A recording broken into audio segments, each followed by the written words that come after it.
Você já deve ter ouvido que escutar música clássica, especialmente as composições de Mozart, enquanto estamos estudando ou lendo algo complexo, pode melhorar o nosso desempenho. Na sua opinião, estudar e ouvir música é possível? Estudar ouvindo música. É possível estudar ouvindo música? Não. Não dá? Não dá. Por quê, hein? Porque tira a concentração, né, da pessoa. Dá, depende da música. Se for clássica, tranquila, dá.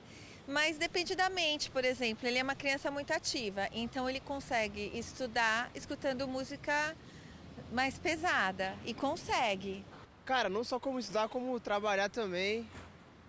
Perfeitamente dá. A música relaxa e você, às vezes, até aumenta a produtividade dependendo do trabalho que você está fazendo. Ah, não dá não, hein?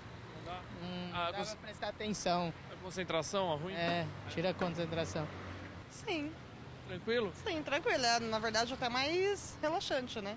Aí tem gente que consegue, né? Você não? Eu não. É impossível? Não, não é impossível. Acho que depende de cada um. Mas eu não consigo. Por quê? Aí ou eu presto atenção numa coisa ou em outra. Não, não é impossível fazer isso. Não dá? Tem que tirar o fone pra conseguir te ouvir, porque... Mas é sempre bom quando o professor não tá falando... Não tá... deixa eu ver... Explicando nada? Não tá explicando nada e tal. Aí pode ouvir música, eu acho, né? E em casa, na hora que você está estudando, fazendo uma lição, um exercício, dá? Porque dá. Porque relaxa a mente, você se concentra melhor quando você tá estudando sozinho. Ninguém tá falando com você, você consegue entender melhor. Bom, alguns conseguem ouvir música e estudar, outros não. E tem aqueles que nem tentam misturar os dois, como eu, por exemplo. O fato é que o estudo e a música exigem atenção e concentração. Alguns dizem que a música pode até nos deixar mais inteligentes. Será que a música tem realmente tanto poder? Convidamos o professor e coordenador do curso de musicoterapia da FMU, Raul Brabo, e a professora de musicoterapia e fonoaudióloga Morgana Lira. Sejam bem-vindos. Obrigada pela presença de vocês. Muito bem-vindos, viu? Olha, pesquisadores de uma universidade lá da Califórnia fizeram essa pesquisa e disseram que a música ajuda a concentração, né? O que vocês acham disso? É verdade? Porque eu, por exemplo, ao contrário dela, eu gosto de música, mas tem que ser música clássica ou então MPB, aquela bossa nova, uma coisa bem suave. Senão, não. Mas até gosto, acho até que me ajuda a concentrar. É verdade isso? É verdade. Em cima do perfil, você mesmo deu um bom exemplo. Como você reconhece seu próprio perfil, você consegue encontrar a música adequada para aquilo que você quer atingir, no caso, a concentração. Quando a pessoa não reconhece o próprio perfil, ela pode ter o efeito ao contrário. Ela pode esperar que esteja ajudando e no final das contas vai estar atrapalhando. E as entrevistas com o público foram fantásticas, que você vê que cada um responde de um jeito. Então, o primeiro objetivo do musicoterapeuta é justamente identificar o perfil do seu cliente para poder encontrar qual que é o melhor veículo para ele. E lembrando que silêncio também é música. Então, as pessoas que, na verdade, estão estudando com o silêncio, não existe uma ausência de música. Para o perfil dessa pessoa, o que é mais musical para auxiliar ela no estudo, no caso, pode ser o silêncio. E só complementando, é importante a gente lembrar que, além da questão da concentração, ouvir música, nós temos diversos estudos que mostram, né, ajuda também no processamento auditivo, que é o quê? Depois que eu recebi o som, né, pelas minhas orelhas, escutei, o que eu faço com esse som? Como eu processo? Como eu dou significado para esse som? Né? Como eu localizo? De onde veio? Qual é a fonte sonora? Então, quem é exposto à música desde criança também tem mais facilidade nas questões do processamento auditivo central. Então é legal que criança ouça música desde criança. Sim, é interessante. Agora, o que é importante a gente salientar também é que isso depende, né? Que tipo de música vai ser usado para isso, depende de uma forma, varia de forma individual. Né?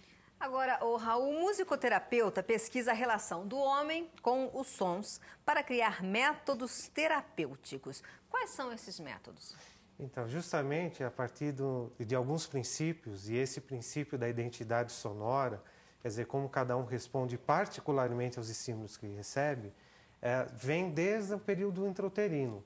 Já na barriga da mãe, nós ouvimos e vamos criando a nossa própria história, nosso próprio repertório, nosso próprio perfil.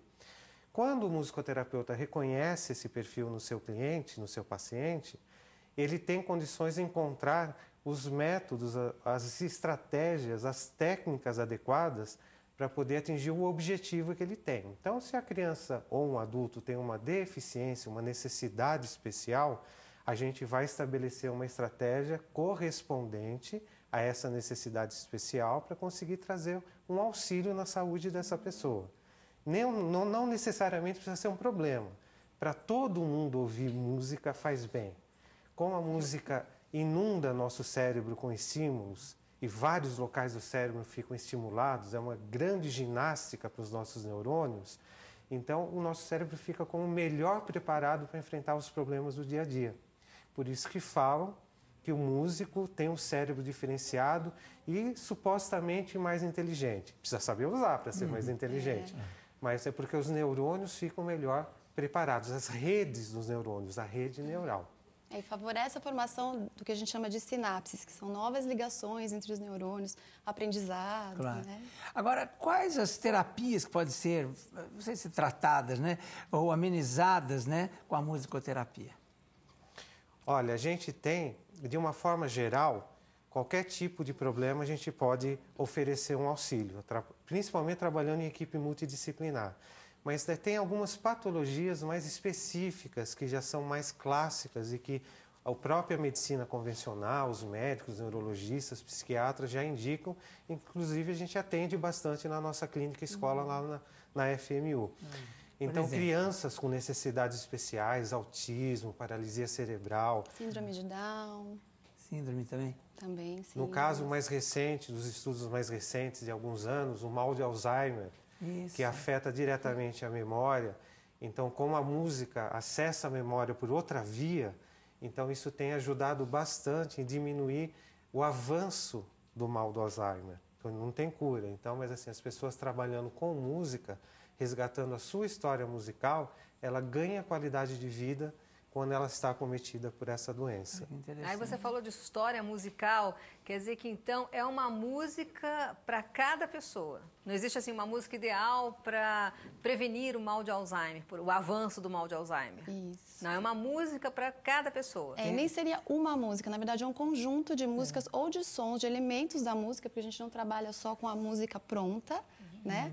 Mas trabalha com ritmo, outras vertentes para aquela pessoa, de acordo com a história que ela teve. Como seria assim, teria a ver com o histórico da pessoa, quer dizer, com a memória dela, daquela pessoa especificamente? E às vezes nem tão diretamente com a memória que a gente é capaz de evocar, né, Raul? Que tem a memória ancestral também. Tem os aspectos culturais que influenciam. Né? Então, não é pelo fato de ser brasileiro que todo mundo adora samba, mas é uma característica bastante abrangente da nossa cultura.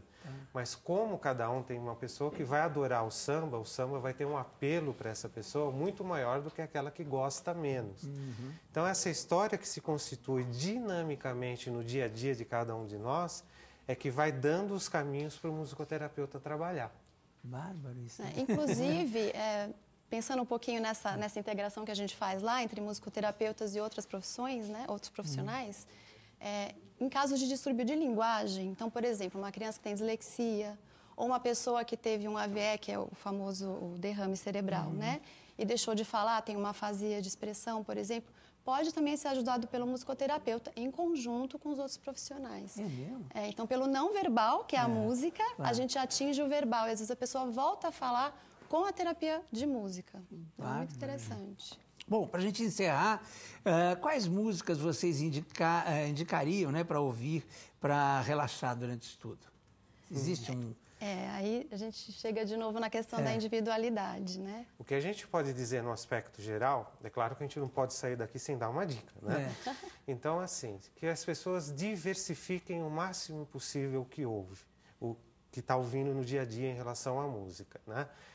Porque você diversificando, tendo o que a gente chama de uma audição eclética, você tem a maior possibilidade de encontrar estímulos interessantes e que correspondam ao seu perfil, mesmo que você não reconheça seu próprio perfil. Ou seja, ouça de tudo, até para você fazer a sua própria seleção, né? Ter a experiência, passar pela experiência e reconhecer o que aquilo causa em você, e então procurar o que é melhor. Né? Ouça de tudo um pouco e tenha o bom senso de escolher o melhor. Isso aí. Obrigado, viu, gente? Imagina, muito legal nós mesmo. que agradecemos. E agora